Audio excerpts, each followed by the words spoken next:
Welcome to Originals Tea. Premium tea manufacturer since 2019. Can tea dehydrate you? Tea is enjoyed across the globe by everybody. People of different age groups, of various backgrounds, enjoy the most celebrated beverage in the world in their very own manner. With the growing demand for tea, it has always been put under the scrutiny regarding the issues of safety.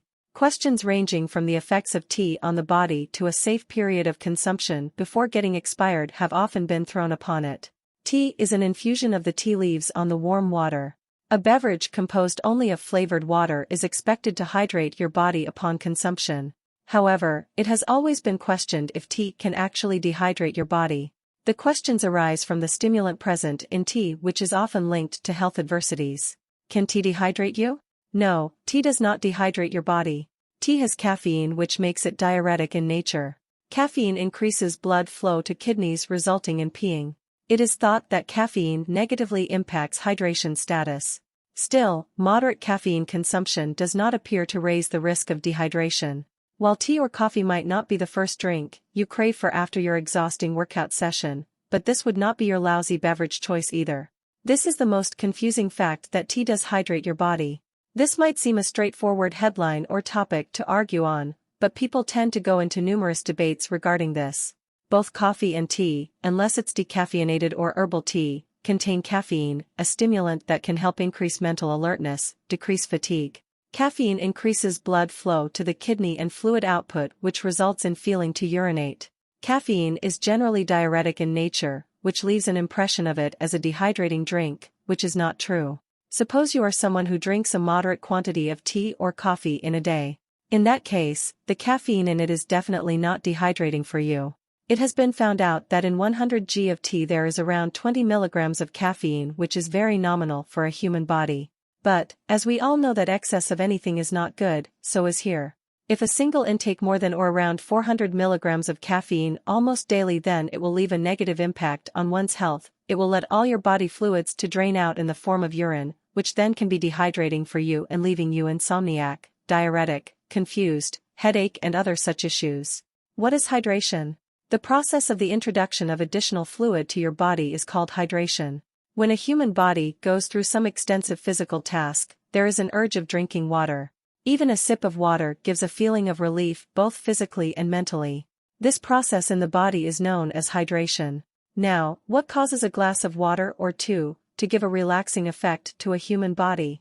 Mineral water contains electrolytes in it, which is responsible for regulating nerve and muscle, hydrate the body, rebuild damaged tissues, balance pressure of the body. An electrolyte is a substance that conducts electricity when dissolved in water. Electrolytes are essential for thousands of bodily functions. Suppose an individual faces an acute imbalance of electrolyte in the human body. In that case, she might have to go through problems such as weakness, numbness, irregular heartbeat, muscle spasm, etc. Beverage such as tea/coffee, or to be more specific green tea or iced tea, has a right quantity of electrolyte in it, which obviously adds to the hydration level, resulting in the proper functioning of the body.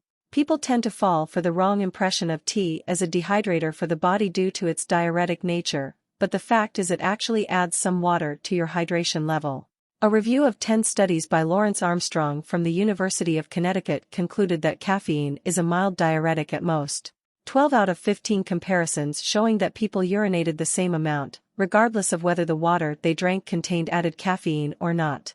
Another study showed that when people drank nothing but tea for the 12-hour duration of the trial, there was no difference in hydration levels between them and the people who drank the same quantity of boiled water. Very large doses of caffeine are known to increase the blood flow to the kidneys. This then acts as a diuretic and results in producing more urine to remove fluids from our body. How does water hydrate your body? Water, accounting on average for 60% of the body weight, is the most significant component of the human body. It is essential to life, and we cannot live more than a few days without water. Our body needs more than energy and nutrients in our diet, and it also needs water to survive. Water plays a significant role in the human body. It is just like fuel to a vehicle. Just as a car cannot run without petrol/diesel, similarly, our body cannot function naturally without the presence of water in it. The human body is made up of numerous cells and tissues which needs water to remain healthy and functioning. It is nearly impossible to calculate or examine the role of water in our body because it is present everywhere, and everything functions smoothly because of it. Water also plays a vital role in the digestion process. Water is an excellent solvent, which means that food and its nutrients especially dissolve and break apart easily in water. So, it's no surprise water is involved in this part of digestion. Washing down food with water helps metabolism run quickly and efficiently.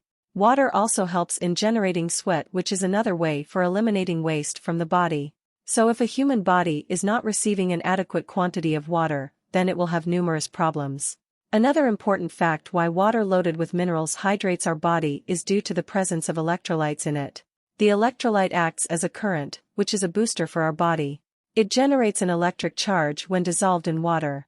Sometimes, electrolyte water is referred to as mineral water or alkaline water. These electrolytes help you overcome your hydration level when you are sick or when you are losing water from your body due to sickness. This also helps in prevention from heat stroke. Water is vital for every living organism on this planet. How much caffeine is too much for you? Caffeine is a drug that naturally occurs in the leaves and seeds of many plants. It's also produced artificially and may be added to certain beverages and foods. Caffeine stimulates the central nervous system, causing increased alertness. Many people take it because they experience a temporary boost in energy and a slight elevation in mood. Approximately 80% of the world's population consumes caffeinated products every day, including roughly 73% of children. Although soft drink consumption has declined in teens over the past decade, caffeine consumption in young people hasn't changed. Teens are turning to coffee and energy drinks for caffeine. Most of the people around us struggle to decide how much caffeine is too much for our body. This is very common among youngsters nowadays who are stuck into their busy schedule and find tea or coffee or other such beverages to be comforting and relaxing for their mind and soul. Some people tend to drink almost 8 to 10 cups of tea in a day, which leaves a negative impact on a human body in the long run. Caffeine can cause several unwanted side effects in both teens and adults. Some people are more sensitive to caffeine than others, and just a small amount may produce undesirable effects like insomnia, restlessness, nervousness, excited. Some people, especially the youth, tend to take caffeine because it doesn't make one sleepy. This harms the body as this keeps the body sleep deprived. The effects of caffeine may begin only a few minutes after consuming it. Caffeine has a half-life of approximately 5 to 6 hours, which means it takes this long to reduce the concentration in your blood by half. Caffeine may also cause the body to lose calcium. Consuming too much caffeine could lead to bone loss over time. Drinking soda or energy drinks instead of milk may also place a teen at a higher risk of developing osteoporosis. Many people report feeling addicted to caffeine because they have trouble quitting or cutting back on their caffeine intake. Some people continue consuming it even though they experience unwanted psychological or physical side effects. Regular caffeine drinkers may experience symptoms of withdrawal when they stop consuming it. Researchers have discovered children and teens may experience withdrawal after they've stopped consuming caffeine. Summary. From all of the above information, we can easily conclude that tea does not dehydrate your body. It is mainly due to the presence of caffeine, which is diuretic in nature, and thus people tend to misunderstand it.